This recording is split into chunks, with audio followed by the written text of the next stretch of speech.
ஜெபிப்போம். எங்கள் அன்பின் தகப்பனே, ஆசீர்வதிக்கப்பட்டதான இந்த காலை பொழுதுக்காக உமக்கு நன்றி. இதோ உம்முடைய பாதத்தில் அமர்ந்து உம்முடைய வார்த்தைகளை கேட்க இருக்கிற எங்கள் ஒவ்வொருவரோடு கூட நீர் பேசுவீராக. தேவனாகிய கர்த்தர் என்னை மறைத்து நீங்கள் வெளிப்படுங்க. எங்களோடு கூட இன்றைக்கு நீங்கள் பேசி எங்களுடைய ஆத்துமாக்களை நீங்கள் பலப்படுத்துங்க, உயிர்ப்பீங்க தகப்பனே. உடைய கரங்களில் இந்த நேரத்தை நாங்கள் ஒப்பு கொடுக்குறோம்.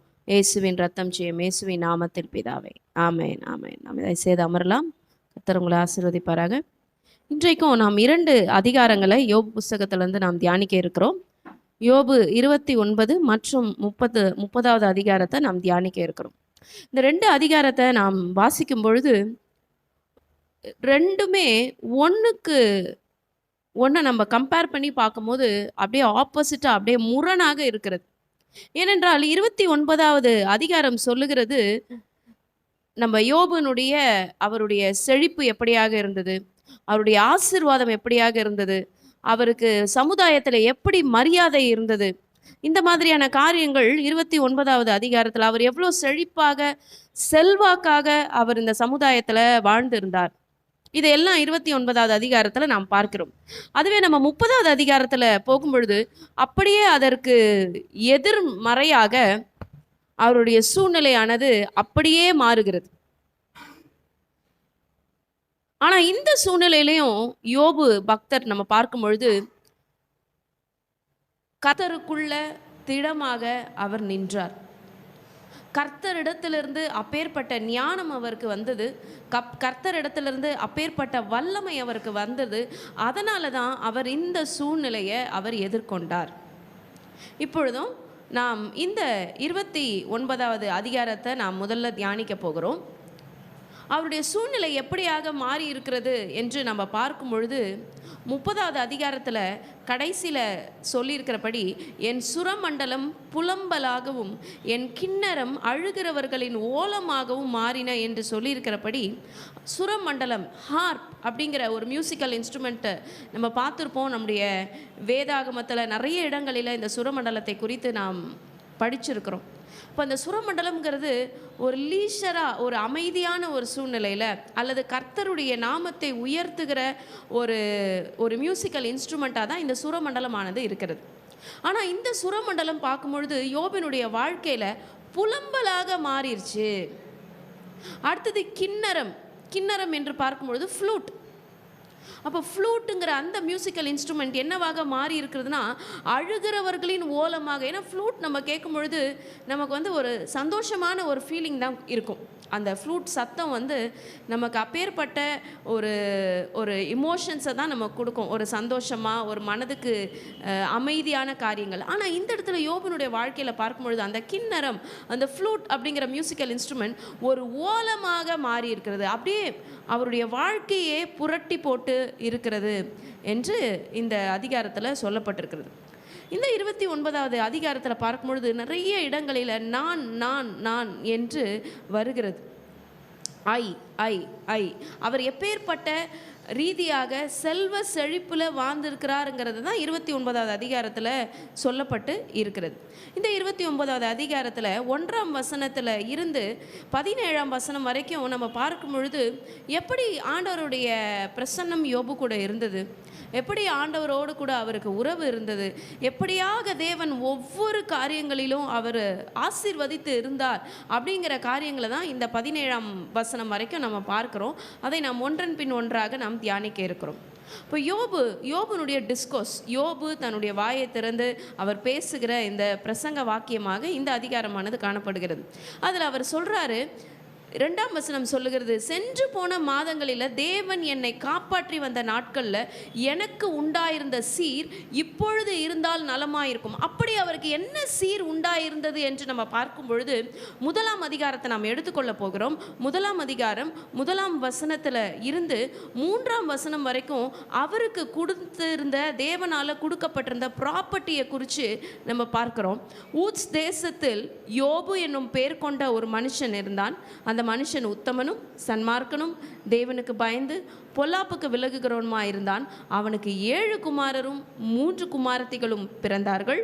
அவனுக்கு 7000 ஆடுகளும் 3000 ஒட்டகங்களும் 500 ஏர் மாடுகளும் 500 கழுதைகளும் ஆகிய மிருக ஜீவன்கள் இருந்ததும் அன்றி திரளான பணிவிடைக்காரரும் இருந்தார்கள். அதனால் அந்த மனுஷன் கிழக்கத்தி புத்திரர் எல்லாரிலும் பெரியவனாக இருந்தான். இதுதான் ஆண்டவர் யோபுக்கு கொடுத்திருந்த ஆசீர்வாதமாக இந்த இடத்துல ரெக்கார்ட் பண்ணப்பட்டிருக்கிறது. அப்போ இவ்வளோ பெரிய இவ்வளோ பெரிய ப்ராப்பர்ட்டியை குறித்து இந்த அதிகாரத்தில் அவர் யோசித்து பார்க்கிறார். அப்போ போன காலங்களில் தேவன் இவ்வளோ நாள் என்னை காப்பாற்றி வந்தாரே, அப்போ அந்த எனக்கு இப்போ இருந்தால் நலமாக இருக்கும்னு சொல்லி பழைய காரியங்களை குறித்து அவர் யோசித்து பார்க்கிறார். அப்போ அந்த காலகட்டத்தில் கர்த்தருடைய தீபம் அவர் தலையின் மேலே இருந்தது. நமக்கு தெரியும், ஒரு தீபம், ஒரு லைட் நம்ம எதற்கு யூஸ் பண்ணுவோம் அப்படின்னா, நம்முடைய வழி இருட்டாக இருக்கும் பொழுது அந்த இருட்டில் நம்ம தொடர்ந்து முன்னேறி போகிறதுக்கு அந்த வெளிச்சம் இருந்தால் தான் நம்மளால் என்ன பண்ண முடியும், முன்னாடி போக முடியும். அப்படியாக கர்த்தருடைய தீபம் யோபுனுடைய தலை மேலே பிரகாசித்ததுன்னா, ஆண்டவருக்கும் யோபுக்கும் அவ்வளோ ஸ்ட்ராங் ரிலேஷன்ஷிப் இருந்திருக்கு. ஆண்டவர் ஸ்டெப் பை ஸ்டெப் யோபை கைட் பண்ணியிருக்கார், ஸ்டெப் பை ஸ்டெப். அது மாத்திரம் இல்லை, அடுத்தது அவரே சொல்லியிருக்காரு, அவர் அருளின வெளிச்சத்தினால் இருளை கடந்து போனேன். அப்போ அந்த நேரத்துலையும் அவருக்கு பல்வேறு விதமான சவால்கள் இருந்திருக்கலாம், பல்வேறு விதமான போராட்டங்கள் இருந்திருக்கலாம். ஆனாலும் கர்த்தர் கொடுத்த வெளிச்சத்தினால இருளை கடந்து போனேன்னு சொல்லி அவர் இங்கே சொல்லியிருக்கார். இப்போ தேவஜனமே, நம்முடைய வாழ்க்கையில் நமக்கு கூட இருக்க வேண்டிய ஒரு முக்கியமான விஷயம் என்ன அப்படின்னா, கர்த்தருடைய வெளிச்சம் நம்ம தலை மேலே இருக்கணும். கர்த்தருடைய வெளிச்சம் நம்ம தலை மேலே இருக்கணும். எந்த சூழ்நிலையிலும் அவர் தான் நம்மை வழி நடத்தும் படிக்கு அவருடைய வெளிச்சத்திற்காக நாம் காத்திருக்க வேண்டும். ஒரு சூழ்நிலை நம்ம யோசித்து கொள்ளுமே, நம்ம நைட்டில் வீட்டில் இருக்கோம், பவர் கட் ஆயிடுச்சு. இந்த சூழ்நிலையில் நம்ம கை எதை தான் தேடும்? ஒன்று எமர்ஜென்சி லேம்ப் பக்கத்தில் இருக்கா, இல்லை நம்மளோட ஃபோனில் இருக்கிற டார்ச் எடுத்து நம்ம ஆன் பண்ண முடியுமா? ஏன்னா இருட்டில் நம்மளால் நடக்க முடியாது. அப்போ சேலஞ்சான சூழ்நிலையில் நம்மளால் தனியாக நடக்க முடியாது. நமக்கு கட்டாயம் ஒரு வெளிச்சம் தேவை. அப்போ உலகத்தின் ஒளியாகிய தேவன் நம்மோடு கூட இருந்தாதான் நமக்கு முன்னாடி இருக்கிற எந்த பிரச்சனைகளையும் மேற்கொள்ள நம்மளால் முடியும். ஆமென். அடுத்தது நம்ம பார்க்கும் பொழுது அவர் என்னென்ன காரியங்களை குறித்து, ஆண்டவரை குறித்து, அவர் தன்னோடு கூட இருந்ததை குறித்து அவர் சிந்தித்து பார்க்கிறார்னா, தேவனுடைய ரகசிய செயல் என் கூடாரத்தின் மேல் இருந்ததுன்னு அவர் சொல்லியிருக்கார். இது அப்படி நம்ம ஆங்கில வசனத்தில் நம்ம பார்க்கும் பொழுது ஃப்ரெண்ட்லி கவுன்சில் ஆஃப் காட் என் கூட இருந்தது அப்படின்னு சொல்கிறார். அதாவது ஆண்டவருக்கும் அவருக்கும் ஒரு நல்ல ஒரு உறவு இருந்திருக்கிறது. அந்த உறவினால ஆண்டவர் இப்போ எப்படி ஃப்ரெண்ட்ஸ் அவங்களுக்குள்ள எந்த சீக்ரெட்ஸும் அவங்க வச்சுக்க மாட்டாங்க, அவங்க மனசில் இருக்கிறதெல்லாம் அவங்க சொல்லுவாங்க இல்லையா? அதே மாதிரி ஒரு ஃப்ரெண்ட்லி கவுன்சிலாக ஆண்டவருடைய பிள்ளையாக இவர் இருந்து தன்னுடைய மனசில் இருக்கிறதெல்லாம் ஆண்டவர்கிட்ட ஒப்புவிச்சு, ஆண்டவரும் அவருக்குரிய ஆலோசனைகளை சொல்லுகிற மாதிரி ஒரு நண்பனை போல அவர் இந்த இடத்துல இருந்திருக்கார். அதுதான் இங்கே சொல்லுது, தேவனுடைய ரகசிய செயல் ஏன் கூடாரத்தின் மேலே. அப்போ he was so blessed, his house was so blessed. அப்போ ஆண்டவரே அவர் கூட இருந்து ஆலோசனை சொல்லி வழி நடத்தியிருக்கார். அதுக்கப்புறம் அவங்களுடைய பிள்ளைகளை பற்றி சொல்லியிருக்காங்க, என் பிள்ளைகள் என்னை சூழ்ந்திருந்தார்கள். அப்போது எல்லா பெற்றவர்களுக்குமே அவங்க எதிர்பார்க்கிற ஒரு விஷயம், பிள்ளைங்க அவங்க கூட இருக்க வேண்டும் என்ற ஒரு காரியம், பிள்ளைங்க சொல்வதை கீழ்ப்படிய வேண்டும் என்கின்ற ஒரு காரியத்தை தான் ஒவ்வொரு பெற்றோரும் விரும்புகிறபடி யோபும் விரும்பி இருக்கிறார். அப்போ யோபு என்ன சொல்கிறாரு, ஏன் பிள்ளைங்க என் கூட இருந்தாங்க அப்படின்னா, என்னுடைய சொல்லுக்கு கீழ்ப்படிந்திருந்தாங்க, என் கூடவே இருந்தாங்க, நான் சொல்கிறதெல்லாம் செஞ்சாங்க. அடுத்தது அவருடைய வெல்த்தியை பற்றி அவருடைய செல்வத்தை குறித்து அவர் சொல்கிறார் பாருங்க, என் பாதங்களை நான் நெய்யினால் கழுவினேன் அப்படி என்று சொல்லப்பட்டிருக்கிறது. இப்படியாக ஒன்னொன்னும் சொல்கிறாரு. அந்த செல்வ நாட்களின் சீர் இப்போது இருந்தால் நலமாயிருக்கும்னு திரும்பி இன்னொரு டைம் அவர் யோசித்து பார்க்குறார். அப்போ இருந்துச்சே அந்த செல்வம், அந்த நாட்கள் எனக்கு இப்போ இருந்தால் நல்லாயிருக்கும். அப்போ அந்த அளவுக்கு அவர் ரொம்ப தன்னுடைய வாழ்க்கையில் ரொம்ப தாழ்மையான இடங்களில் இருந்து அந்த காரியங்களை குறித்து அவர் யோசித்து கொண்டு இருக்கிறார். இப்போ அடுத்தது நம்ம 7ஆம் வசனத்தில் இருந்து நம்ம பார்க்கும்பொழுது 7ஆம் வசனத்திலிருந்து 10ஆம் வசனம் வரைக்கும் அவருடைய புகழ், அவருடைய ஸ்டேட்டஸ், அவருக்கு சொசைட்டியில், அவருக்கு சமுதாயத்தில் என்ன மதிப்பு இருந்தது, என்ன மரியாதை இருந்தது, அவருடைய புகழ் எப்படியாக இருந்ததுங்கிறது தான் இந்த வசனங்கள் சொல்லப்பட்டிருக்கிறது. அவர் சொல்கிறார், வாலிபர் என்னை கண்டு ஒளிந்து கொள்வார்கள்னா என் மேலே அவ்வளோ மரியாதை, எனக்கு அவ்வளோ பயபக்தியாக இருந்தாங்க. முதியோர் என்ன பண்ணுறாங்க, எழுந்து நிற்பாங்க. அப்போ இப்பேற்பட்ட ஒரு கணம் நிறைந்தவராக யோபு பக்தர் வாழ்ந்திருக்கிறார். இப்பேற்பட்ட கனம் நிறைந்தவராக யோபு பக்தர் வாழ்ந்திருக்கிறார். அடுத்து சொல்லியிருக்காங்க, பிரபுக்கள் கூட, பிரின்ஸ், பிரபுக்கள் கூட பேசுகிறத நிறுத்தி கையினால் தங்கள் வாயை பொத்திக் கொள்வார்கள். அப்போது யோபு என்ன பேசுவார், ஓகே அவர் பேசட்டும், நம்ம அமைதியாக இருக்கலாங்கிற மாதிரி அவருடைய வார்த்தைக்கும் அவ்வளோ ஒரு மரியாதையாக ஒரு செல்வாக்கான ஒரு சூழ்நிலை இருந்திருக்கிறது. அப்போ இப்பேற்பட்ட ஒரு ஒரு ஞானமான ஒரு வல்லமை படைத்த பராக்கிரமம் படைத்த யோபுவினுடைய வாழ்க்கை எப்படி மாறி இருக்கிற போகுதுன்றத நம்ம 30ஆம் அதிகாரத்தில் நம்ம பார்க்க போகிறோம். இதில் நம்ம பார்க்கும் பொழுது இன்னும் மேற்கொண்டு இந்த அதிகாரத்தில் சொல்லப்பட்டிருக்கிறது, சரி பணம் இருந்தால் போதுமா, செல்வம் இருந்தால் போதுமா, அந்த உதவுகிற அந்த இருதயமும் யோபுக்கிட்ட இருந்திருக்கு. அதுதான் மீதி வசனங்களில் சொல்லப்பட்டு இருக்கிறது. என்னை கேட்ட காது என்னை பாக்கியவான் என்றது, என்னை கண்ட கண் எனக்கு சாட்சியிட்டது. அப்போ யார் யாருக்கு என்னென்ன காரியங்கள், என்னென்ன உதவிகள், என்னென்ன ஒத்தாசைகள் செய்ய வேண்டுமோ அவை எல்லாவற்றையும் அவர் செய்திருக்கிறாரு. முறையிடுகிற ஏழைகள், திக்கற்ற பிள்ளைகள், உதவியற்றவனையும் ரட்சித்தேன். அப்போ எவ்வளோ போல்டாக அவர் சொல்லியிருக்காரு, இதெல்லாம் நான் செஞ்சுருக்கேன். இப்போ he was a nice man, he was a noble man. அவர் சமுதாயத்தில் இவ்வளோ பெரிய செல்வாக்கு எப்படி வந்தது நம்ம பார்க்கும்பொழுது, வெறும் பணம் படைத்தவங்களுக்கு இப்பேற்பட்ட மரியாதை வரும் நம்மளால் சொல்ல முடியாது. பணம் இப்பொழுது எல்லாருக்கிட்டையுமே இருக்குது. பணத்தினால நம்மளால் என்ன பண்ண முடியாது, மரியாதையை, ஒரு கணத்தை என்ன பண்ண முடியாது, சம்பாதிக்க முடியாது. ஒரு வேளை முன்னாடி கொடுத்தாலும் பின்பாக அவர்கள் என்ன பேசுவார்கள் என்று தெரியாது. ஆனால் இந்த இடத்துல யோபு பக்தருக்கு அந்த உதவி செய்கிற அந்த ஒரு குணம் இருக்கிறதுனால, ஏழைகளுடைய காரியங்களை, திக்கற்ற பிள்ளைகளுடைய காரியங்களை, உதவியற்றவருடைய காரியங்களையும் அவர் கேட்டு அவங்கள காப்பாற்றினதுனால அவருக்கு ஒரு நல்ல மரியாதை சொசைட்டியில் இருந்திருக்கு. அப்போ தேவஜனமே, இந்த காரியத்திலிருந்து நம்ம கற்றுக்கொள்கிற விஷயம் என்னென்னா, நம்ம கம்யூனிட்டிக்கு என்ன பண்ணுறோம், நம்ம சமுதாயத்துக்கு என்ன பண்ணுறோம். நம்ம சமுதாயத்துக்கு, நம்ம ஆலயத்துக்கு வரோம், கர்த்தருடைய வார்த்தைகளை நம்ம கேட்குறோம், கர்த்தர் கொடுக்குற காரியங்களை எல்லாம் நம்ம செய்கிறோம், பைபிளில் சொல்லியிருக்கிறதெல்லாம் பண்ணோம். But what are we doing to the community? அப்போ கம்யூனிட்டிக்கு என்ன பண்ணுறோம் அப்படிங்கிறத கம்யூனிட்டி பார்த்துக்கிட்டு இருக்கு. கம்யூனிட்டிங்கிறது நம்ம சுற்றி இருக்கிற சமுதாயம். அப்போது நம்ம சுற்றி இருக்கிற சமுதாயத்தில், நம்ம அக்கம் பக்கத்தில் இருக்கிறவர்களிடத்துல, நம்ம உறவினர்கள் இடத்துல, அப்போது எப்படி இவங்கெல்லாம் சாட்சி கொடுக்குறாங்க, என்னை கண்ட கண் சாட்சியிட்டதுன்னு சொல்லி யோபு சாட்சி கொடுக்குறாரு. அதே போல் நம்மை பற்றி நம்முடைய கம்யூனிட்டி என்ன சாட்சி கொடுக்கும் அப்படின்னு சொல்லி நம்ம சிந்தித்து பார்க்க வேண்டும். நம்ம ரெஃப்ளெக்ட் பண்ணி நம்ம பார்க்க வேண்டியது அவசியமாக இருக்கிறது. ஏன்னா கிறிஸ்தவர்களாகிய நம்மிடத்தில் இந்த சமூகமானது கொஞ்சம் எக்ஸ்ட்ராவாக தான் எதிர்பார்க்குறாங்க. இவங்க கிறிஸ்டியன்ஸ், இவங்க கண்டிப்பாக உதவி செய்வாங்க. அட்லீஸ்ட் உதவி, ஒரு பண ரீதியாக ஒரு உதவி செய்ய முடியவில்லை என்றாலும் ஒரு கம்ஃபர்ட், ஒரு ஆறுதல், அதையாவது அவங்க கொடுப்பாங்க அப்படிங்கிற ஒரு எதிர்பார்ப்பு நம்ம மேலே இருக்குது. அப்போ அதை பூர்த்தி செய்கிறவர்களாக நாம் இருக்க வேண்டும். ஆனால் யோபு ரொம்ப அழகாக அவர் வாழ்ந்திருக்கிறாருங்கிறத குறித்து சொல்லப்பட்டு இருக்கிறது. நீதியை தரித்து கொண்டேன், அது என்னுடைய உடுப்பாக இருந்ததுன்னு சொல்லியிருக்கார்.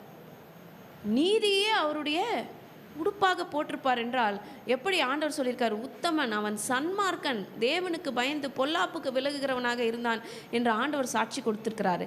இந்த இடத்துல யோபு தன்னை பற்றி சொல்லியிருக்கிறாரு, நான் நீதியை தரித்து கொண்டேன், அதுதான் எனக்கு உடுப்பாக இருந்தது. அது மாத்திரம் இல்லை, நியாயத்தை பற்றி சொல்கிறார், அது எனக்கு சால்வையும் என்னுடைய பாகையுமாக இருந்தது. பாகைனா டர்பன், தலையில் வைக்கிற டர்பன். அப்போ அது மாதிரி நீதியையும் நியாயத்தையும் அவ்வளோ க்ளோஸாக, அவ்வளோ கரெக்டாக நான் ஃபாலோ பண்ணேன் அப்படின்னு சொல்லி அவர் சொல்லியிருக்கார். அடுத்தது அவர் செய்த நற்காரியங்களை சொல்லியிருக்காரு. குருடனுக்கு கண்ணும் சப்பானிக்கு காலுமாக இருந்தேன்.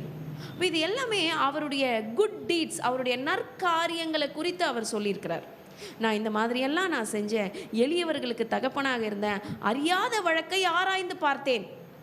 இப்போ ஒரு ஒரு ஒரு ஏழைக்கு ஒரு பிரச்சனை, ஒரு ஒடுக்கப்பட்டவருக்கு ஒரு பிரச்சனை, எல்லாரும் அவங்கள நிந்திக்கிறாங்க, எல்லாரும் அவங்கள சூழ்ந்து கொண்டு அவங்கள எக்ஸ்ப்ளாய்ட் பண்ணுறாங்க. அப்படிங்கிற அந்த நேரத்தில் இவர் என்ன செய்கிறார் அப்படின்னா, எளியவர்களுக்கு தகப்பனாக இருந்து அவங்களுக்கு என்ன செய்யணுமோ அதை செய்திருக்கிறார். என்ன செய்ய வேண்டுமோ அதை செய்திருக்கிறார். இதே யோபு நம்ம பார்க்கும் பொழுது, அநியாயக்காரருடைய கடவாய் பற்களை உடைத்து அவர்கள் பறித்ததை அவர்கள் பற்களில் இருந்து பிடுங்கினேன். அப்போ திஸ் ஷோஸ் இஸ் பவர். அப்போ அந்த அளவுக்கு செல்வாக்கு படைத்தவராக அவர் சமுதாயத்தில் இருந்ததுனால அநியாயம் செய்கிறவர்களிடத்தில் இருக்கிறத அவர் எடுத்து அவர் பிடுங்கி யாருக்கு கொடுக்க வேண்டுமோ அவர் கொடுத்துருக்கிறார். அப்போ அவ்வளோ ஸ்டேட்டஸ் இருந்திருக்குது, அவ்வளோ அந்த அளவுக்கு பவரும் அத்தாரிட்டியும் அவருடைய கரத்தில் அவருக்கு இருந்திருக்கிறது. யோபு குறித்து நம்ம இப்போ நான் சொன்ன காரியங்கள் நீங்கள் அப்படியே கொஞ்சம் பிக்சரைஸ் பண்ணி யோசித்து பார்த்தீங்கன்னா, அவர் ரொம்ப ரொம்ப பெரிய ஒரு பிக் ஷாட்டாக, ரொம்ப ரொம்ப பெரிய ஒரு விஐபியாக அவர் இருந்திருக்கிறார். நம்ம பார்க்குறோம், ஒரு விஐபி யாராவது வந்தாங்க அப்படின்னா அவங்க முன்னாடி போகும்போது அத்தனை கார் போவோம், அவங்களுக்குன்னு ப்ரொடெக்ஷனுக்கு பிளாக் கேட்ஸ் போவாங்க. இன்னும் நம்ம நிறைய காரியங்களை நம்ம பார்த்துருக்குறோம். அவங்க எப்படி இருப்பாங்க, அவங்க வந்தாங்கன்னா எவ்வளோ பெரிய மீட்டிங்ஸ் அரேஞ்ச் பண்ணுவாங்க. அந்த மாதிரி ஒரு பெரிய விஐபியாகத்தான் யோபு தான் வாழ்ந்த நாட்களில் வாழ்ந்திருக்கிறார். நம்முடைய வேதத்தில் இந்த அதிகாரத்தில் சொல்லப்பட்டிருக்கிறத நம்ம யோசித்து நம்ம பார்க்கும் பொழுது அப்படி ஒரு வாழ்க்கையை தான் அவர் வாழ்ந்திருக்கிறார். அடுத்தது 18ஆம் வசனத்தில் இருந்து 25ஆம் வசனம் வரைக்கும் என்ன சொல்லப்பட்டு இருக்கிறதுனா, அவரோட லைஃபோட அவுட்கம் பற்றி சொல்லப்பட்டிருக்கிறது. அவர் எப்படி ஆசீர்வாதமாக இருந்திருந்தார் அப்படிங்கிறத குறித்து சொல்லப்பட்டிருக்கிறது.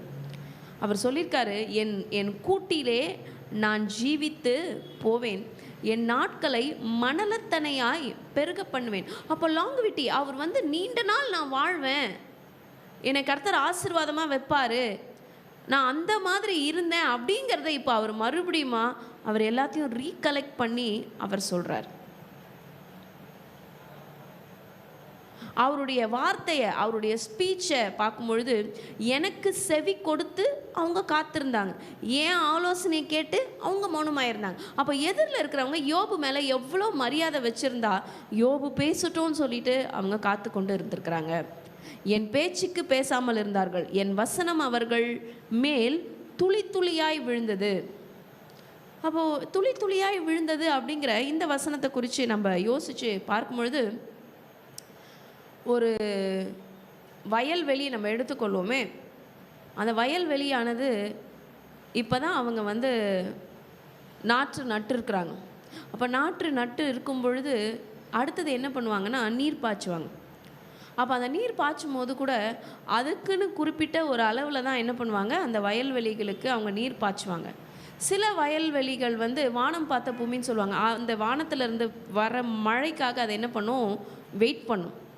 அப்போது யோபு என்ன சொல்லுவார் அப்படின்னு சொல்லிட்டு அவங்க வெயிட் பண்ணிட்டு இருந்தாங்களாம். எப்படி இந்த லேண்ட் மழைக்காக வெயிட் பண்ணுறது போல் யோபு என்ன சொல்லுவாருன்னு சொல்லி அவங்க வெயிட் பண்ணிட்டு இருந்தாங்களாம்.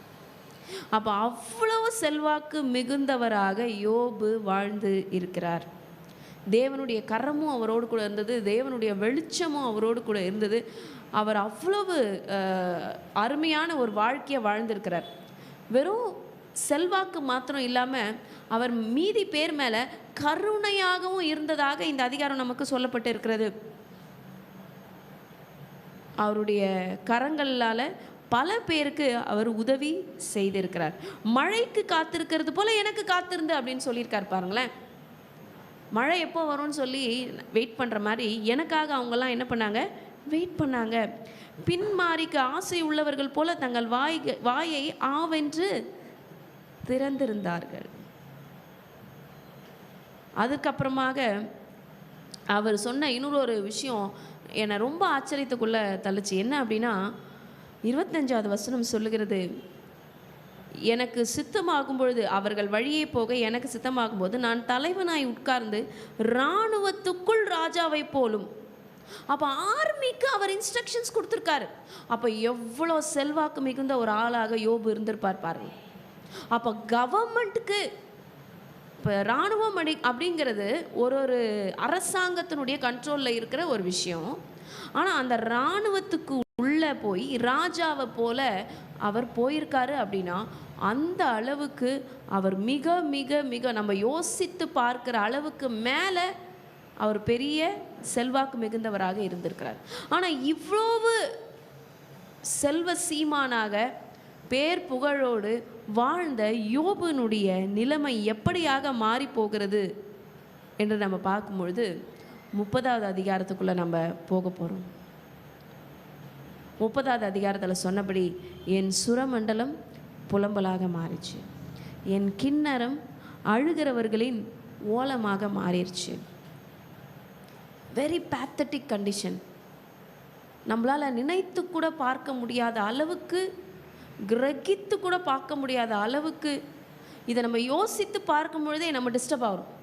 ஆனால் அந்த பாதை வழியாக ஒரு மனுஷன் கடந்து சென்று இருக்கிறார். அதை தான் இப்பொழுதும் இந்த 30வது அதிகாரத்துக்குள்ளே பிரவேசித்து நாம் தியானிக்க இருக்கிறோம். இப்பொழுதோ இந்த சூழ்நிலையில் இளவயது ஆனவர்கள் என்ன பரியாசம் பண்ணுறாங்க.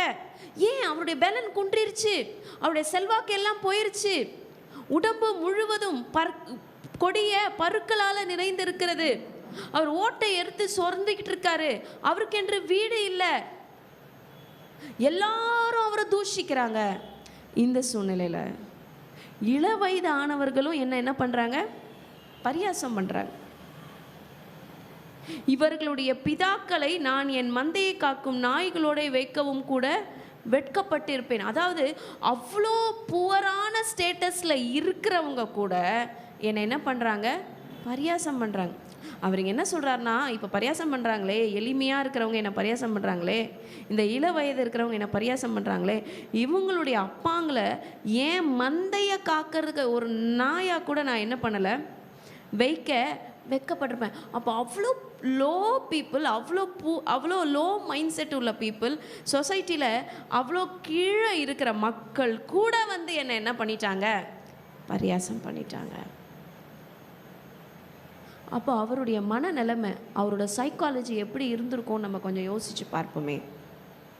அப்போ இந்த சூழ்நிலையில் எந்த ஒரு செல்வம் படைத்த ஒரு மனுஷனும் உயிரோடு இருப்பதற்கு சாத்தியமே இல்லை. அவர்கள் தங்கள் வாழ்வை முடித்து கொண்டு இருப்பார்கள். சில நேரம் நம்ம இந்த வார்த்தைகள் நம்ம சொல்லுவோம், எப்படி வாழ்ந்த குடும்பம் தெரியுமா, அந்த குடும்பம் இப்போ இப்படி இருக்காங்க அப்படின்னு சொல்லி நம்ம சிலரை குறித்து நம்ம சொல்வது உண்டு. இப்போது பெரியவங்க நிறைய பேர் இங்கே இருக்கீங்க. அப்போ உங்களுக்கு தெரியும் இந்த குடும்பம் எப்படி இருந்தது, இவங்க அப்பா எப்படி இருந்தாங்க, இவங்க தாத்தா எப்படி இருந்தாங்க, இப்போ இவங்க பிள்ளை எப்படி இருக்காங்க அப்படிங்கிறது உங்களுக்கு தெரியும். இப்போ அந்த சூழ்நிலை நம்ம எப்படி சொல்லுவோம், என்ன மாதிரி வாழ்ந்த குடும்பம் இப்போ இப்படி இருக்குது. அந்த மாதிரி வாழ்ந்த அந்த யோபுனுடைய நிலைமை ரொம்ப ரொம்ப ரொம்ப மோசமாக போயிடுச்சு. கர்த்தருடைய வெளிச்சம் அவரோடு கூட இருந்து வழிநடத்தினதை அந்த அதிகாரத்தில் பார்த்தோம். இந்த அதிகாரத்தில் என்ன நடக்குது, வாட்ஸ் ராங், ஏன் இப்படி அவருடைய சூழ்நிலை மாறுச்சுங்கிற மாதிரி டோட்டலி ஆப்போசிட், அப்படியே எதிர்மறையாக மாறிடுச்சு.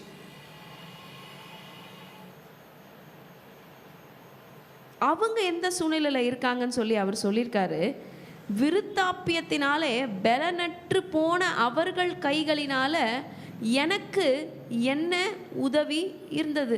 அவங்க கையிலேருந்து எனக்கு எந்த உதவியும் இல்லை. ஆனால் அவங்க என்ன பண்ணுறாங்க, ரொம்ப டிஸ்பைஸ் பண்ணுறாங்க, ரொம்ப பரியாசம் பண்ணுறாங்க, ரொம்ப ஏளனம் பண்ணுறாங்க. ஒரு ஒரு ஒரு மனுஷன் நம்மளை பார்வையிலேயே, ஒரு மனிதனுடைய பார்வையே நம்மளை ரொம்ப டிஸ்டர்ப் பண்ணிடும். அவங்க நம்மளை ஏற இறங்க பார்க்குறதுலே நம்மளை ரொம்ப டிஸ்டர்ப் பண்ணிடும். அப்போ அப்படி தான் என்ன மாதிரி இருந்த ஒரு ஆள், ஒரு பிக் ஷாட், ஒரு விஐபி, இன்றைக்கி ரோட்டில் உட்காந்துட்டு என்ன பண்ணிகிட்ருக்காரு, சுரண்டிகிட்டு இருக்காரு. அப்போது அவ்வளவு ஒரு ஏளனமான ஒரு நிலையில் அவர் உட்கார்ந்துருக்கிறார். ஈவன் த மார்ஜினைஸ்ட் பீப்புள், நம்மளுடைய சொசைட்டியில், நம்மளுடைய சமுதாயத்தில் ரொம்ப ரொம்ப அடித்தட்டு மட்டத்தில் இருக்கிறவங்க கூட யோபை என்ன பண்ண ஆரம்பிக்கிறாங்கன்னா, ஏளனம் பண்ணுறாங்க. வெறும் எளியவர்கள் மாத்திரம் இல்லை, மார்ஜினலைஸ் பீப்புள். அதாவது 7ஆம் வசனத்தில் இருந்து 12ஆம் வசனம் வரைக்கும் இந்த காரியங்கள்லாம் சொல்லப்பட்டிருக்குது. இதை நீங்கள் படிச்சிருப்பீங்கன்னு நான் நினைக்கிறேன். 3ஆம் வசனத்திலிருந்து நம்ம அப்படியே இதை வாசித்து விட போகிறோம். குறைச்சலினாலும் பசியினாலும் அவர்கள் வாடி வெகு நாளாய் பாழும் வெறுமையுமான அந்தர வெளிக்கு ஓடிப்போய் செடிகளுக்குள் இருக்கிற தழைகளை பிடுங்குவார்கள். அவ்வளோ மோசமான சூழ்நிலை, அவ்வளோ மோசமான வறுமையில் இருந்த அவங்க, காட்டு பூண்டுகளின் கிழங்குகள் அவர்களுக்கு ஆகாரமாக இருந்தது. இப்போ இவ்வளோ இந்த சூழ்நிலையில் இருக்கிற அவங்க, அவர்கள் மனுஷரின் நடுவிலிருந்து அவங்கள துரத்திட்டாங்க. கள்ளனை துரத்துகிறது போல கள்ளன் கள்ளன் என்று அவர்களை துரத்து விட்டார்கள். அவர்கள் பள்ளத்தாக்குகளின் வெடிப்பில், பூமியின் கெபியில், கண்மலைகளில் போய் குடியிருந்தாங்க. செடிகளுக்குள்ள இருந்து கதறி காஞ்சோரிகளின் கீழ் ஒதுங்கினார்கள். அவர்கள் மூடர்களின் மக்களும் நீசரின் பிள்ளைகளும் தேசத்திலிருந்து துரத்துண்டவர்களுமாய் இருந்தார்கள். ஆனாலும் இந்த மாதிரி சூழ்நிலையில் இருக்கிற இவங்கெல்லாம், நம்ம மேலே படித்தோமே, இந்த மாதிரி சூழ்நிலையில் இருக்கிற இவங்களுக்கு கூட நான் அவர்களுக்கு பாட்டும் பழமொழியும் ஆனேன். அப்போ எல்லாருடைய வாயிலையும் என்ன பேச்சு? யோபு பற்றி தான் பேச்சு. எல்லாருடைய வாயிலையும் என்ன பற்றி தான் பேச்சு? யோபு பற்றி தான் பேச்சு. இவன் என்ன பண்ணியிருக்கானோ, இவனுக்கு ஏன் இந்த சூழ்நிலை வந்தது அப்படின்னு சொல்லி யோபை குறித்து ரொம்ப அதிகமான காரியத்தினால அவருடைய மனதை அவங்க புண்படும்படியான வார்த்தைகளை அவங்க பேச ஸ்டார்ட் பண்ணுறாங்க. எல்லாரும் என்ன அருவருக்கிறாங்க, எல்லாரும் எனக்கு தூரமாக இருக்காங்க, என் முகத்துக்கு முன்பாக துப்ப கூசாதிருந்தார்கள். யோசிச்சு பாருங்களேன். நம்ம போன அதிகாரத்தில் படித்தோம், முதியவர்கள் கூட எழுந்து நின்று எனக்கு ரெஸ்பெக்ட் பண்ணாங்க. அடுத்தது வாலிபர்கள் என்னை பார்த்து அவ்வளோ பயந்தாங்க. அடுத்தது பிரபுக்கள் கூட வாயை திறந்து பேசாமல் தன்னோட வாயை மூடிக்கிட்டாங்க அப்படின்னு சொல்லி அவ்வளோ மரியாதையாக இருந்த யோபனுடைய வாழ்க்கை இந்த அதிகாரத்தில் நம்ம பார்க்குறோம்.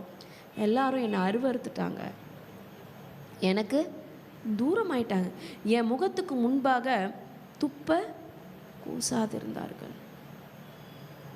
ரொம்ப ரொம்ப ரொம்ப மோசமான சூழ்நிலை. நம்மளால் யோசித்து கூட பார்க்க முடியாத சூழ்நிலை. நம்ம பல நேரம் யோசிப்போம், ஏன் வாழ்க்கையில் வர்ற பிரச்சனை தான் பெருசு, என் வாழ்க்கையில் வந்த மாதிரி பிரச்சனை யாருக்குமே வராது, வந்தது இல்லை அப்படின்னு சொல்லி ஒருத்தரும் சொல்லுவோம். நான் போகிற ஸ்ட்ரெஸ்ஸு, நான் போகிற ப்ராப்ளமு, நான் கடந்து போகிற சவால்கள், இது எனக்கு மட்டும்தான், இது ரொம்ப பெருசு அப்படின்னு யோசிக்கிறோம். ஆனால் நம்ம யோபு பக்தர் கூட கம்பேர் பண்ணோம்னா நம்ம ப்ராப்ளம்லாம் ஒன்றுமே இல்லைன்னு நம்ம சொல்லுவோம். நம்ம இருக்கிறதுக்கு ஒரு வீடு இருக்குது, எல்லாத்துக்கும் முன்னாடி நமக்கு சரீரத்தில் நல்ல சுகம் இருக்குது. நம்ம படிக்க போகிறோம், அவருடைய அந்த நோயினுடைய தாக்கத்தை குறித்து மேற்கொண்டு வசனங்களில் படிக்க போகிறோம். அந்த மாதிரி எந்த இதுவும் பலவீனமும் இல்லாதபடிக்கு தேவன் நம்மை பாதுகாத்து வைத்திருக்கிறார். தேவனுடைய கிருபை நம்ம கூட இருக்கு. அதற்காக நாம் நன்றி உள்ளவர்களாக இருக்க வேண்டும். அடுத்தது, நமக்கு தேவையான அளவுக்கு ஆண்டவர் நமக்கு செல்வத்தை கொடுத்துருக்கிறார். we have that capacity. நமக்கு ஏர்ன் பண்ணுறதுக்கு பலனை கொடுத்துருக்கிறார். நம்முடைய தேவைகளை நாம் பார்த்து கொள்வதற்கு நமக்கு கையில் பணத்தை கொடுத்துருக்கிறார், செல்வத்தை கொடுத்துருக்கிறார். ஆனால் யோபோட நிலைமை ரொம்ப ரொம்ப ரொம்ப ரொம்ப மோசமான ஒரு நிலைமையாக இருந்திருக்கிறது. மேற்கொண்டு அவர் தான் மனசுல இருந்து அவர் சொல்கிறாரு, நான் கட்டின கட்டை அவர் அவிழ்த்து, அவர் என்று சொல்லுகிறது ஆண்டவரை குறித்து அவர் சொல்கிறாரு. நான் கட்டின கட்டை அவர் அவிழ்த்து என்னை சிறுமைப்படுத்தினபடியால் அவர்களும் கடிவாளத்தை என் முகத்துக்கு முன்பாக உதறிவிட்டார்கள். அப்போ இந்த இடத்துல யோபு ஆண்டவர் மேலே தன்னுடைய இமோஷனை அவர் வெளிப்படுத்தியிருக்கிறார். என்ன ஆண்டவர் சிறுமைப்படுத்தியிருக்காரு, என் ஆண்டவர் சிறுமைப்படுத்தியிருக்காரு. He has loosed my bowstring and afflicted me. இப்போ இந்த வசனத்தை குறித்து நம்ம யோசிக்கும் பொழுது சில நேரம் நம்ம யோசிப்போம் இல்லையா, நம்ம பண்ணுற ப்ரேயர்ஸ் நம்மளை வந்து ப்ரொடெக்ட் பண்ணுது, நம்ம பண்ணுற ப்ரேயர்ஸ் நம்மளை ப்ரொடெக்ட் பண்ணுது, நம்ம ஃபேமிலியில் பண்ணுற ப்ரேயர், நம்ம சர்ச்சில் பண்ணுற ப்ரேயர், நிறைய ப்ரேயர்ஸ் வந்து என்னை ப்ரொடெக்ட் பண்ணுது, என்னை பில்ட் பண்ணுது அப்படின்னு சொல்லி நம்ம யோசிக்கிறோம்ல. ஆனால் அதெல்லாம் அவிழ்த்து என் ஆண்டவர் என்ன பண்ணிட்டாரு, சிறுமைப்படுத்திட்டாருன்னு சொல்லிட்டார். அடுத்தது அவர் சிறுமப்படுத்துறதுனால, ஆண்டவர் என்னை சிறுமப்படுத்தினால இவங்கெல்லாம் என்ன பண்ணிட்டாங்க, கடிவாளத்தை என் முகத்துக்கு முன்பாக உதறி விட்டாங்க. நம்ம பார்த்துருக்குறோம், நம்ம குதிரை ஓட்டுகிறவர்கள் பார்க்கும்பொழுது அந்த கடிவாளத்தை உதறி உதறி தான் என்ன பண்ணுவாங்க, அவங்க அதை ஓட்டுவாங்க. அப்போது அதை யார் முன்னாடியும் அவங்க செய்ய மாட்டாங்க. ஏன் அப்படின்னா, அது ஒரு மனிதர்கள் முன்பாக அவங்க செய்ய மாட்டாங்க. ஏன்னா அந்த ஒரு மனித நேயம், ஹியூமனிட்டி அப்படிங்கிற அடிப்படையில் அவங்க செய்ய மாட்டாங்க. ஆனால் அது கூட அவர் நோட் பண்ணி சொல்கிறாரு, கடிவாளத்தை அந்த அளவுக்கு என்ன மோசமாக மதிக்க ஆரம்பிச்சிட்டாங்க. எனக்கு மதிப்பே இல்லை, மரியாதையே இல்லை, சுத்தமாக போச்சு, எல்லாமே போச்சு. அடுத்து வலது பாரிசத்தில் வாலிபர் எழும்பி என் கால்களை தவறி விழ பண்ணி தங்கள் கேடான வழிகளை எனக்கு நேராக. எப்படி யோசிச்சு பாருங்களேன், வாலிபர்கள் என்னை பார்த்து பயந்து ஒளிஞ்சிட்டாங்கன்னு போன அதிகாரத்தில் சொன்ன யோபு இந்த அதிகாரத்தில் சொல்கிறாரு, அவங்க என்னை விழறதுக்கு அவங்க காலை நீட்டி என்னை என்ன பண்ணுறாங்க, தவறி விழ பண்ணுறாங்க. they mocked him. அருமையான பிள்ளைகளை, இங்கே நிறைய சின்ன பிள்ளைகள் வந்திருக்கீங்க.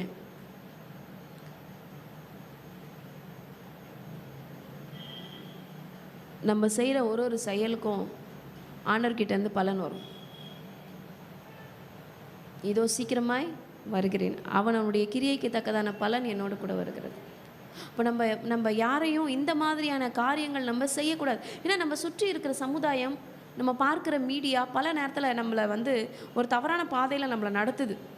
ஒருத்தங்களை கஷ்டப்படுத்தி அவங்க பாடுற கஷ்டத்தை பார்த்து சந்தோஷப்படுற ஆட்கள் இருக்காங்க. அந்த கூட்டத்தில் நம்மளும் ஒரு ஆளாக மாறிடக்கூடாது. அந்த கஷ்டத்தில் இருக்கிறவங்களுக்கு நம்மளால் உதவி செய்ய முடியலனாலும், ஒரு பண உதவி செய்ய முடியலனாலும் உபத்திரவம் பண்ணாமல் நம்ம இருந்தாலே போதும். ஆனால் இந்த இடத்துல இந்த வாலிபர்கள் அவருக்கு பெரிய உபத்திரவத்தை அவர்கள் செய்கிறாங்க. என் பாதையை கெடுத்து என் ஆபத்தை வர்த்திக்க பண்ணுகிறார்கள். யோசிச்சு பாருங்கள், உடம்பு ஃபுல்லாக அவருக்கு பருக்கள், உடம்புல அவருக்கு பலனே கிடையாது, எலும்போடு எலும்பு ஒட்டிக்கிட்டு இருக்கு, ஸ்கெலிட்டன் மாதிரி தான் அவர் இருந்திருப்பார். அவர் சாப்பிட்ருக்க முடிஞ்சிருக்காது, அவருக்கு யாரும் சோறு போட்டிருக்க மாட்டாங்க.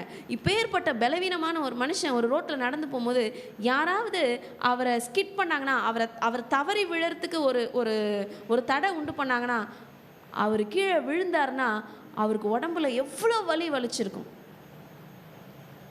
நடந்து போகிறதுக்கே தெம்பு இல்லை, கஷ்டப்பட்டு நடந்து போகிறாங்க. அவரை விழ பண்ணி இன்னும் பலவீனத்துக்குள்ள, இன்னும் கனவீனத்துக்குள்ள அவருடைய சூழ்நிலை மாறி போகிறது. 15ஆம் வசனம் சொல்லுது, பயங்கரங்கள் என் மேல் திரும்பி வருகிறது, அவைகள் காற்றை போல என் ஆத்துமாவை பின்தொடர்கிறது, என் சுகவாழ்வு ஒரு மேகத்தை போல கடந்து போச்சு. என்னோட வாழ்க்கை பாசிங் கிளவுட்ஸ். நம்ம வானத்தில் பார்க்குறோம், வானம் நீல கலரில் இருக்குது, ப்ளூ கலரில் இருக்குது ஸ்கை. ஆனால் கிளவுட்ஸ் என்ன கலரில் இருக்குது, ஒயிட் கலரில் இருக்குது. அந்த கிளவுட்ஸ் நீங்கள் பார்த்தீங்கன்னா ஒரே இடத்துல இருக்காது, அந்த மேகம் அப்படியே கடந்து போயிட்டே இருக்கும். அதே மாதிரி மழை நேரத்தில் நம்ம பார்க்கும்பொழுது அந்த மேகம் என்னவா மாறிடும், இன்னும் கொஞ்சம் பிளாக்கியாக மாறிடும், வேறு கலர் மாதிரி மாறிடும். அப்போ கடந்து போகிற மேகம் அப்படிங்கிறது எதற்கு ஓமானமாக சொல்லப்பட்டிருக்கிறதுனா, வெரி டெம்பரவரி. இன்னைக்கு காலையில் நம்ம ஒரு பூவை ஒரு செடியிலேருந்து நம்ம பறிச்சிட்டோம் அப்படின்னா அந்த பூ எவ்வளோ நாளுக்குள்ளே காஞ்சிரும், ஒரு மதியம் வரைக்கும் தாங்கும், இல்லை மேக்ஸிமம் ஒரு சாயந்தரம் வரைக்கும் தாங்கும். அதற்கு மேலே அந்த பூவால் என்ன பண்ண முடியாது, சஸ்டெயின் பண்ண முடியாது, அது காய்ந்து போயிடும். அந்த மாதிரி தான் டெம்பரவரியாக அந்த பூவோடைய லைஃப் இருக்கிறது போல் இவரோட வாழ்க்கை எப்படி ஆயிடுச்சா, கடந்து போகிற அவருடைய சுகவாழ்வு ஒரு மேகத்தை போல் போயிடுச்சு. நான் அப்படி வாழ்ந்தனே, என் சுகவாழ்வு என்ன மாதிரி போயிடுச்சு, ஒரு மேகத்தை போல் போயிடுச்சு. அதாவது அவர் உள்ளத்தின் ஆழத்திலிருந்து ஒரு விஷயத்தையும் அவர் யோசித்து யோசித்து யோசித்து தன்னுடைய இந்த டிஸ்கோர்ஸில், இந்த அவருடைய பேச்சில் அவர் தன்னை வெளிப்படுத்துகிறவராக இருக்கிறார். இதில் என்ன அப்படின்னா, அவருக்கு இவங்கெல்லாம் பண்ணுறாங்க ஓகே, ஆனால் கர்த்தரே எனக்கு தூரம் ஆயிட்டாரே. இப்போ அதுதான் அவருக்கு துக்கத்திலும் துக்கம், பெருந்துக்கம். 16வது வசனத்தில் சொல்லப்பட்டிருக்கிறது, ஆகையால் இப்பொழுது என் ஆத்துமா என்னில் முறிந்து போயிருக்கிறது, உபத்திரவத்தின் நாட்கள் என்னை பிடித்து கொண்டது, ராக்காலத்தின் என் எலும்புகள் துளைக்கப்பட்டு என் நரம்புகளுக்கு இளைப்பாறுதல் இல்லாதிருந்தது, நோயின் உக்கிரத்தினால் என் உடுப்பு வேறுபட்டு போயிற்று, அதை அங்கின் கழுத்துப்பட்டை போல என்னை சுற்றி கொண்டது. உடம்புல ஒன்றுமே இல்லை, ஒரு ஸ்டாமினா இல்லை, ஒரு தெம்பு இல்லை. 20வது வசனத்தில் அவர் மனசு அவர் ரொம்ப நொறுக்கப்பட்டு அவர் சொல்றாரு, உம்மை நோக்கி கூப்பிடுகிறேன், நீர் எனக்கு மறு உத்தரவு கொடாது இருக்கிறேன், கெஞ்சி நிற்கிறேன், என் மேல் பாராமுகமாய் இருக்கிறீர் என்று ஆண்டவர் மேல சொல்லிட்டாருப்பா. அவர் ஆண்டவரை தூஷிக்கல, ஆனா ஆண்டவர் மேல, ஆண்டவர்கிட்ட தன்னோட இமோஷன்ஸை அவர் வெளிப்படுத்துறார். நான் உங்களை நோக்கி கூப்பிட்டுட்டே இருக்கேனே, நீங்கள் பாராமுகமாக இருக்கீங்களே. பாராமுகம்னா நடந்து போயிட்டே இருக்கோம், யாராவது இருக்காங்க அப்படின்னா அப்படி நம்மளோட ஐ சைட் நம்ம பார்க்கும்பொழுது கண்டிப்பாக இந்த பக்கத்தில் இருக்கிறது நமக்கு தெரியும். யாருன்னா இப்போ இந்த சைடில் இருந்தாங்கன்னா என்னால் என்ன பண்ண முடியும், உங்களை பார்த்தாலும் இந்த சைடில் உள்ளவங்களை என்னால் பார்க்க முடியும். யாரோ இருக்காங்கன்றது நமக்கு தெரியும். நம்மளுக்கு ஆண்டவர் அப்பேற்பட்ட அழகான கண்களை கொடுத்துருக்கிறார். ஆனால் இங்கே சொல்லப்பட்டிருக்கிறது பாராமுகம், அதாவது பார்த்தும் பார்க்காம ஆண்டவர் இருக்காரே. அடுத்தது ஆண்டவரை பற்றி சொல்லியிருக்காரு, நீர் என்னை தூக்குறீர், நீ என்னை தூக்கி என்னை காற்றில் பறக்க விட்டு என்னை பயத்தினால் உருகி போக பண்ணுகிறீர். ஏன்பா? சகல ஜீவாத்மாக்களுக்கும் குறிவைக்கப்பட்ட தாவரமாகிய மரணத்துக்கு என்னை ஒப்பு கொடுப்பீர் என்று அறிவேன். ஆனாலும் நான் யாதொருவனை அவன் ஆபத்திலே தவிக்க பண்ணினதும், நான் யாருக்கு என்ன பண்ண? நான் யாரையும் ஆபத்தில் தவிக்க பண்ணலையே.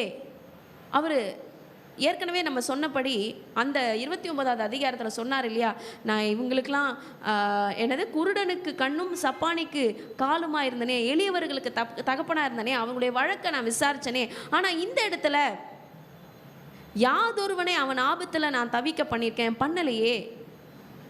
எளியவனுக்காக என் ஆத்துமா வியாகுலப்படாதிருந்தது உண்டானால் அவர் என் மனுவுக்கு இடம் கொடாமல் எனக்கு விரோதமாக தமது கையை நீட்டுவாராக. நான் யாருக்கும் என் மனசரியே எந்த தீமையும் செய்யலையே. எளியவர்களுக்கு ஒரு பிரச்சனைனா நான் போய் நின்னனே. என் ஆத்துமா வியாகுலப்படாது இருந்ததும் உண்டானால் என் மனுவுக்கு இடம் கொடாமல் எனக்கு விரோதமாக அவர் வரட்டும். நான் அந்த மாதிரி செய்யாமல் இருந்திருந்தேன்னா என் மேலே இந்த மாதிரி ஒரு ப்ராப்ளம் வரட்டும். ஆனால் நான் அப்படி செய்யாமல் இல்லையே, நான் செஞ்சனே. நன்மைக்கு காத்திருந்த எனக்கு என்ன வந்துச்சு? தீமை. வெளிச்சத்தை வர பார்த்து கொண்டிருந்த எனக்கு இருள் வந்தது. அப்படியே டோட்டலாக என்டையராக போன அதிகாரத்தை பார்க்கும்பொழுது அப்படியே எதிர்மறையாக இருக்கிறது. மொத்தமாக அவர் என்ன சொல்கிறாரு, எனக்கு எந்த மர்சி, எனக்கு எந்த இரக்கமும் யாருமே செய்யலை, சமுதாயத்திலையும் செய்யலை, ஆண்டவரும் எனக்கு இரக்கம் செய்யலை. He received no mercy. He was rejected. எல்லாராலும் புறக்கணிக்கப்பட்டார், தனியாக இருக்கிறார். ஏன்னா மனைவி கூட கட்டாயம் அவங்க கூட இருந்திருக்க மாட்டாங்க. ஏன்னா அவங்க முதல் அதிகாரத்தில் 2வது அதிகாரத்தில் அவங்க என்ன சொல்லிட்டாங்க, தேவனை தூஷித்து ஜீவனை விடுன்னு சொல்லிட்டாங்க. அப்போ அவர் கூட யாருமே இருந்திருக்க மாட்டாங்க. அப்போ அவர் லோன்லியாக இருந்திருக்கிறார், ரிஜெக்டடாக இருந்திருக்கிறார், எல்லாராலும் புறக்கணிக்கப்பட்டு ஓரம் கட்டப்பட்டு நிந்திக்கப்பட்டு அவமானப்பட்டு இவ்வளோ மோசமான சூழ்நிலையில் அவர் ஆண்டவரை பற்றி அவர் சொல்கிறாரு, என்னை இந்த மாதிரி நீங்கள் பண்ணிட்டீங்களே ஆண்டவரே. நம்ம பார்த்தோமானா யோபை போல ஒரு நீதிமான் இல்லை என்று ஆண்டவரே சொல்லிட்டார். உத்தமன், சன்மார்க்கன், தேவனுக்கு பயந்து பொல்லாப்புக்கு விலகுறமா இருந்தான்னு சொல்லி ஆண்டவரே சொல்லிட்டார். ஆனால் அப்பேற்பட்ட யோபனுடைய நிலைமை நம்ம பார்க்கும் பொழுது அவருடைய சூழ்நிலை பற்றி அவர் சொல்லியிருக்கிறார், என் குடல்கள் கொதித்து அமராதிருக்கிறது. 27ஆம் வசனம், உபத்திரவ நாட்கள் என் மேலே வந்தது, வெயிலே படலனாலும் நான் கருத்திருக்கிறேன். அப்போ அந்த அளவுக்கு நோயினுடைய தாக்கம் அதிகமாக அவருடைய சரீரத்தில் இருந்திருக்கிறது. நான் சபையிலிருந்து எழுந்திருக்கும் பொழுது அலறுகிறேன். ரொம்ப ரொம்ப நம்மளால வார்த்தைகளால் வர்ணிக்க முடியாத வலியை அவர் அனுபவித்திருக்கிறார். அடுத்தது சொல்லியிருக்கு, மலை பாம்புகளுக்கு சகோதரனும் கோட்டான்களுக்கு தோழனுமான.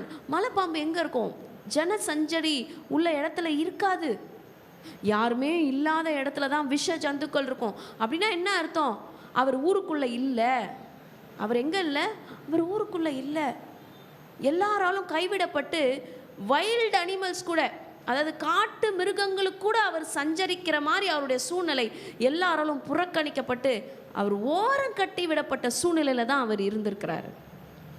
மறுபடியும் அவர் தன்னுடைய தோல் பற்றி சொல்கிறாரு, என் தோல் கருத்து போயிற்று, என் எலும்புகள் உஷ்ணத்தினால் காய்ந்து போயிற்று.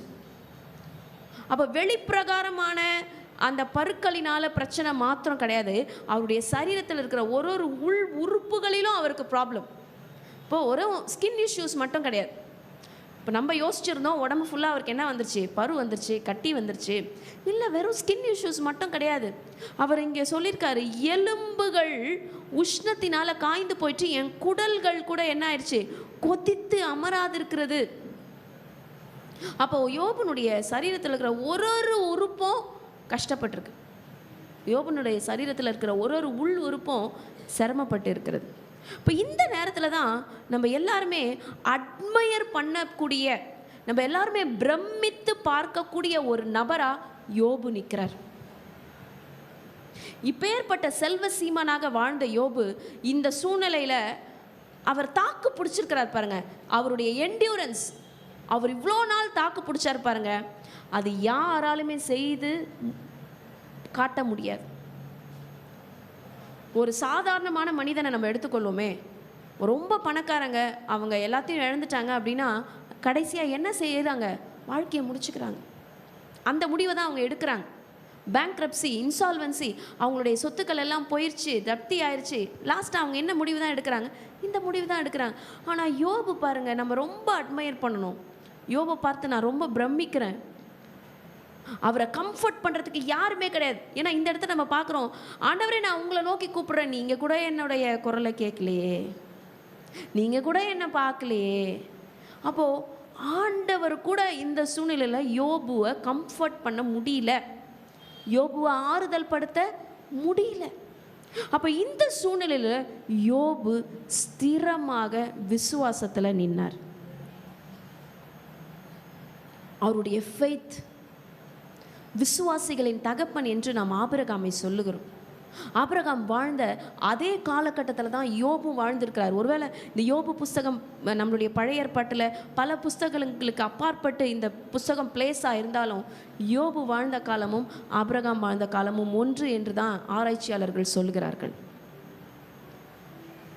ஆனால் யோபுக்குள்ள அசைக்க முடியாத விசுவாசம் தான் அவரை இந்த சூழ்நிலையை தாண்டி போக உதவி செய்தது. இன்னும் அவர் தாண்டி போல, அந்த ப்ராசஸ்ல தான் அவர் இருக்கார். அவருடைய சொந்தக்காரங்க, கூட பிறந்தவங்க, கட்டின மனைவி கூட அவரை கம்ஃபர்ட் பண்ணலை. தேவஜனமே, பல நேரத்தில் நம்மளை கம்ஃபர்ட் பண்ணுறதுக்கு மக்கள் இருக்க மாட்டாங்க. நம்ம எதிர்பார்க்கிற கம்ஃபர்ட் அவங்க கொடுக்க மாட்டாங்க.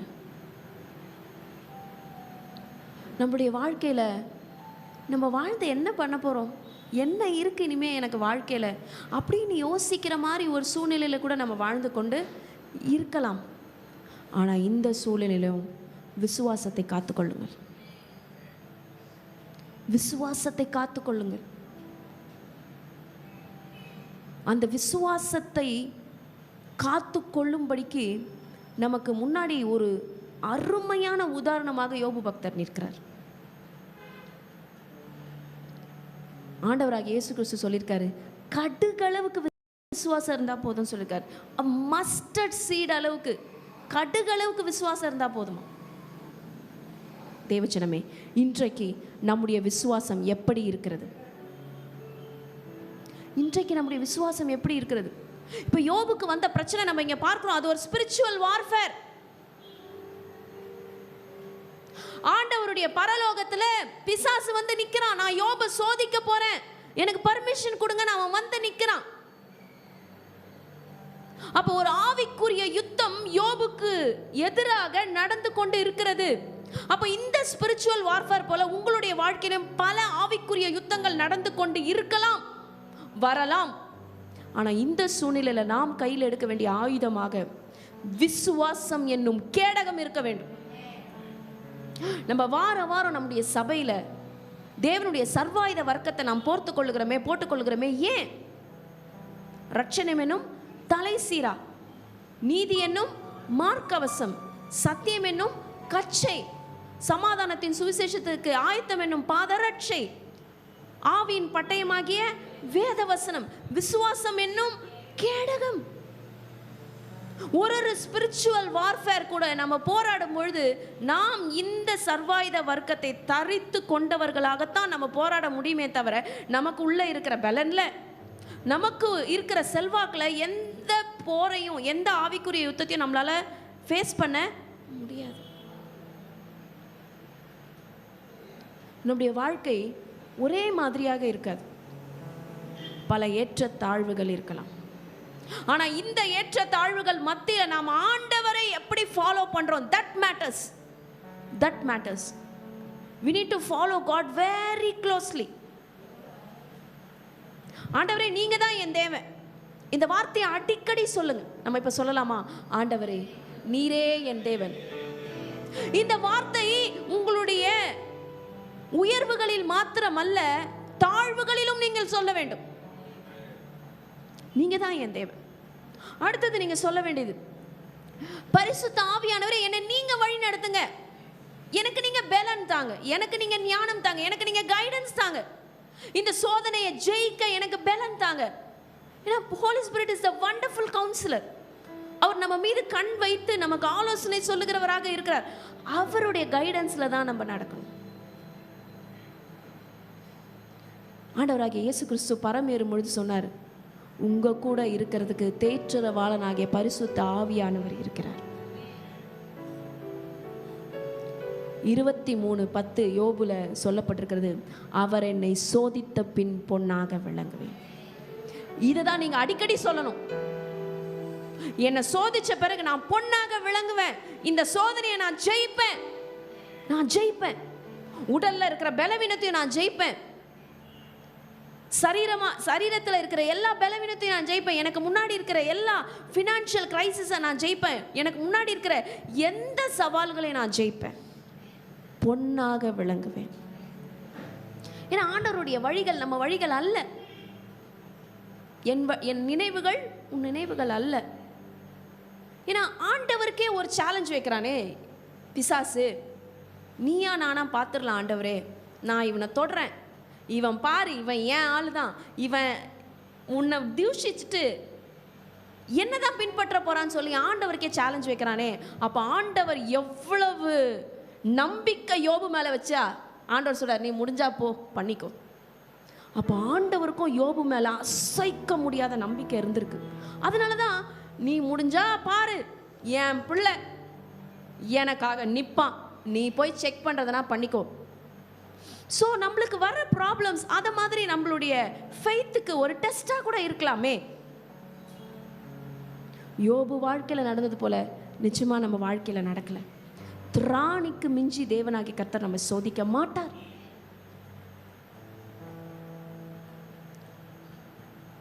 ஆண்டவருடைய வாக்குத்தத்தங்களை உறுதியாக பற்றி கொள்ள போகிறோம். விசுவாசத்தில் நிற்க போகிறோம். கம்ப்ளைண்ட் பண்ண போகிறது கிடையாது. கம்ப்ளைண்ட் பண்ண போகிறது கிடையாது. முறுமுறுக்க போகிறது கிடையாது. நம்ம முறுமுறுக்கிறதுனால நெகட்டிவ் எனர்ஜி தான் ஃப்ளோ ஆக போகுதே தவிர பாசிட்டிவ் எனர்ஜி ஃப்ளோ ஆக போகிறது கிடையாது. அதற்கு பதில் அதையே நீங்க வாக்குத்தத்தங்களாக எடுத்து சொல்லும் போது அந்த வசனங்கள் தான் விரும்பியதை செய்து முடிக்கும். அது வெறுமையாய் திரும்பாது. இதுதான் கீ, இதுதான் சாவி. இந்த சூழ்நிலையில நம்ம நெகட்டிவா பேசுறதுனால ஒரு பிரயோஜனம் இல்லை. ஆனா பாசிட்டிவா ஆண்டவருடைய வசனத்தை நம்ம எடுத்து டிக்ளேர் பண்ணோம்னா it will change your situation. இந்த 2024 இந்த 2024 உங்களுக்கு ஒரு பிரேக் த்ரூ ஆண்டவர் கொடுக்க போகிறார். நீங்க எல்லாவற்றையும் ஜெயிக்க போகிறீர்கள். God truly loves you.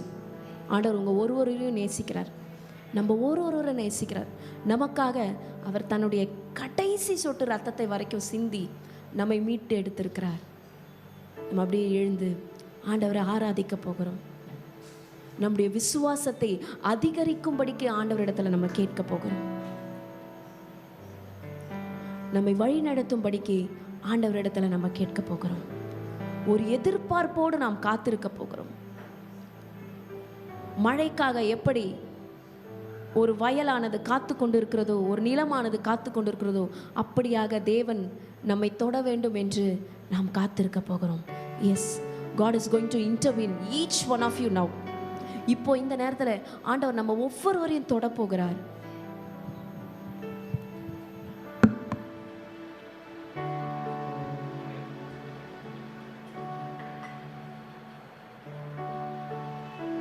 ஹல்லேலூயா.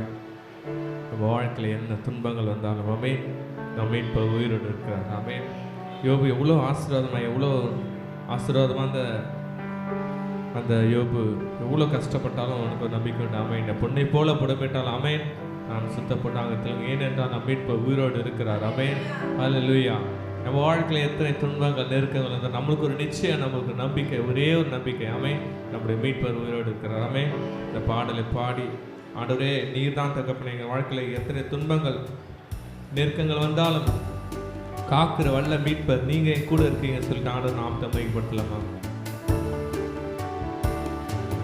தொல்லை கஷ்டங்கள் சூழ்ந்திடும், துன்பம் துக்கம் வரும், இன்பத்தில் துன்பம் நேர்ந்திடும், இருளாய் தோன்றும் மீண்டும், சோதனை வரும் வேளையில் சொற்கேக்கும் செவியிலே, பரத்தில் இருந்து ஜெயம் வரும், பரனென்னை காக்க வல்லோ, பரத்தில் இருந்து ஜெயம் வரும், பரனென்னை காக்க வல்லோ. ஏனென்றால் காக்கும் வல்ல மீட்பர் உண்டெனக்கு, உண்டெனக்கு, உண்டெனக்கு, காக்கும் வல்ல மீட்பர் உண்டெனக்கு, காத்திடுவார் இன்றுமே, காத்திடுவார் இன்றுமே, காத்திடுவார் இன்றுமே. பரிசுத்தமுள்ள பிதாவே, ஆசீர்வதிக்கப்பட்ட இந்த காலை வேளைக்காக உமக்கு நன்றி செலுத்துகிறோம் டாடி. அப்பா, இந்த வேளையிலும் யோபு 29:30 அதிகாரத்தின் மூலமாக எங்களை பலப்படுத்தி நம்முடைய வார்த்தைகளுக்காக உமக்கு நன்றி ராஜா. இந்த நாளில் ஆண்டவரே, அப்பா ஆவியானவரே, முழுவதுமாக உம்முடைய கரத்தில் நாங்கள் ஒப்புக் கொடுக்கிறோம். தேவ சித்தம் எங்கள் மத்தியில் வார்த்தைகளாக வெளிப்படும்படியாக எங்களை தாழ்த்தி உம்முடைய கரத்தில் ஒப்புக் கொடுக்கிறோம். அப்பா, நீங்கள் பேசுங்க. இந்த வேளையில் ஆண்டவரே, உம்முடைய கரம் எங்களோடு இருந்ததற்காக உமக்கு நன்றி செலுத்துகிறோம். சகல துதிகன மகிமை ஒருவருக்கு ஏறடிக்கிறோம். இயேசுவின் ரத்தம் ஜெயம். இயேசுவின் நாமத்தினால் பிதாவே, ஆமேன். யோபு 30 அதிகாரம் 31 வசனம். என் சுரமண்டலம் புலம்பலாகவும் என் கிண்ணறம் அழுகிறவர்களின் ஓலமாகவும் மாறின. ஹல்லேலூயா. இந்த வசனங்களை நாம் படிக்கும் பொழுது யோபு 29 அதிகாரத்தில் அவர் எப்படிப்பட்ட ஒரு வாழ்க்கையை வாழ்ந்திருக்கிறார், ஒரு செல்வ செழிப்பான ஒரு வாழ்க்கையை வாழ்ந்திருக்கிறார் என்று பார்த்தோம். 30 அதிகாரத்தில் அவர் எப்படிப்பட்ட பாடுகளின் நிமித்தம் அவர் கடந்து போய் கொண்டிருக்கிறார். அவருடைய வாழ்க்கை புலம்பலாக மாறிவிட்டது, அவருடைய இன்பங்கள் எல்லாம் துன்பங்களாக மாறிவிட்டது என்று நாம் பார்க்கிறோம். ஏனென்றால் கிண்ணறம் அழுகிறவர்களின் ஓலமாக மாறின என்று இந்த வசனம் சொல்லுகிறது. அந்த இசை எவ்வளவு இனிமையான ஒரு இசையாக வரும், அந்த இசையை அழுகிறலின் ஓலமாக மாறியது என்றால் யோபுவின் வாழ்க்கையில் அவர் அனுபவித்த துன்பங்களும் வேதனைகளும் அநேகமாயிருந்தது என்று இந்த வசனங்கள் வெளிப்படுத்துகிறது. நம்மளுடைய வாழ்க்கையிலும் நம்மை நாமே ஒரு நிமிடம் ஆராய்ந்து பார்க்கலாம். நம்ம எத்தனையோ பாடுகளின் நிமித்தம் நம் போய்கொண்டு இருக்கும் பொழுது, ஆண்டவர் நம்மை சோதிக்கும் பொழுது நாம் ஆண்டவரை பற்றி கொண்டிருக்கிறோமா, இல்லை ஆண்டவரை குறை சொல்லிவிட்டு நம் விசுவாசத்தில் குறைவுபட்டவர்களாக நாம் காணப்படுகிறோமா என்று. பொன்னானது சோதிக்கப்படும் பொழுது அது சுத்த பொன்னாக விளங்கும் என்று வேத வசனம் சொல்லியிருக்கிறது. இந்த நாளிலும் நாமே உய்த்து ஆராய்ந்து பார்க்கலாம். எந்தெந்த இடங்களை நாம் கைவிடப்பட்டவர்களாக, எந்தெந்த இடங்களை நாம் விசாரிக்க கூட ஒரு ஆள் இல்லாதபடி இருந்திருக்கிறோம், எந்தெந்த இடங்களை பலவீனத்தினால நாம் தாக்கப்பட்டு நம்மை ஆற்றி தேற்றக்கூட ஆள் இல்லாதபடி இருந்திருக்கிறோமா என்று நாமே ஆராய்ந்து பார்ப்போம். அந்த சூழ்நிலைகளில் எல்லாம் நாம் தேவனை சார்ந்திருக்கிறோமா, இல்லை தேவன் நம்மை விட்டு தூர போய்விட்டார் என்று நம் விசுவாசத்தில் குறைவுபட்டவர்களாக நாம் நின்று கொண்டிருக்கிறோமா என்று இந்த நாளிலும் நாமே அர்ப்பணிப்போம். இந்த வேளையில் கர்த்தர் என்னையும் உங்கள் மத்தியில் சாட்சியாக நிறுத்ததுக்காக நான் ஆண்டவருக்கு நன்றி சொல்கிறேன். அநேக நாட்களில் இந்த உபத்திரவத்தின் பாதையில் நான் போகும் பொழுது எனக்குள்ளாக ஒரு கேள்வி எழும்பும். ஒருவேளை ஆண்டவர் என்னை விட்டு தூரம் போய்விட்டாரா, என்னை ஆண்டவர் கைவிட்டு விட்டாரா, அவ்வளோதானா அப்படின்னு சொல்லி விசுவாசத்தை குறைவுபட்டவளாக நான் காணப்படுகிறேன். இந்த நாளில் கூட, இன்னைக்கு காலையில் கூட என்னால் எழுந்துக்கவே முடியல, என்னால் அந்த கையை தூக்க முடியல. ஆண்டவரே என்னை கைவிட்டுட்டீங்களா, என்னால் எதுவுமே செய்ய முடியாதா அப்படின்ற சூழ்நிலை நான் நின்றுட்டு இருந்தேன். எழுந்து நிற்கும் போது என்னால் மயக்கம் வந்துடுச்சு, என்னால் உட்காரவும் முடியல. ஆண்டவரே என்னை நீங்கள் கைவிட்டுட்டீங்களா, என்னுடைய விசுவாசத்தில் குறைவுபட்டு காணப்படுகிறேனா என்று அந்த இடத்துல வந்துச்சு. ஆனால் அந்த இடத்துல பரிசுத்த ஆவியானவர் என்னோடு இடைப்பட்டார். உன்னை பலப்படுத்திய கிறிஸ்துவினால் எல்லாவற்றையும் செய்ய உனக்கு பலன் உண்டு என்ற அந்த வார்த்தையின் மூலமாக என்னை பலப்படுத்தினார். திரும்ப திரும்ப திரும்ப அந்த வசனத்தை நான் சொல்லும் பொழுது எனக்குள்ளாக ஒரு பலத்தை நான் அடைந்தேன். இந்த வேளையிலும் நம் விசுவாசத்தை காத்து கொள்ளுகிறவர்களாக நாம் காணப்படுகிறோமா, இல்லை தேவன் நம்மை விட்டு தூரம் போய்விட்டார் என்று நாம் விசுவாசத்தில் குறைவுபட்டவர்களாக காணப்படுகிறோமா என்று நாம் உய்த்து ஆராய்ந்து பார்ப்போம். ஏனென்றால் பொன்னானது சோதிக்கப்பட்ட பின்னே சுத்த பொன்னாக விளங்குகிறது. நம்முடைய சோதனைகளுக்கு பின்பாக நாம் நிச்சயமாகவே தேவனுடைய சமூகத்தில் நம் சாட்சிகளாக நிற்போம் என்று நாம் விசுவாசிப்போம். இப்பொழுதும் நம்மை நாமே அர்ப்பணிப்போம். நாம் முன்பாக கடந்து வந்து தேவனுடைய சமூகத்தில் நம்மை ஒப்புவிப்போம். நம்முடைய ஆத்துமாவை அவர் பலப்படுத்தும்படியாக, ஒருவேளை நாம் விசுவாசத்தில் குறைவுபட்டவர்களாக காணப்பட்டால் இந்த நேரத்தில் கர்த்தர் தாமே நம் விசுவாசத்தை துவக்குகிறோம் முடிக்கிறோமா இருக்கிறார் என்று நம்மை நாமே அர்ப்பணிப்போமா?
ஆவியானவரே, இந்த வேளையில எங்கள் ஆவி ஆத்மா சரீரத்தை அப்பா உம்மிடத்துல நாங்கள் தாழ்த்தி ஒப்பு கொடுக்கிறேன். அப்பா, எந்தெந்த இடங்களை நாங்கள் தவறி விசுவாசத்தில் குறைவுபட்டவர்களாக காணப்பட்டிருந்தாலும், ஒருவேளை கர்த்தர் எங்களை விட்டு தூரம் போய்விட்டார் என்று நாங்கள் முறுமுறுத்து கொண்டிருந்தாலும், இந்த வேளையில எங்களை அர்ப்பணிக்கிறோம் தகப்பனே.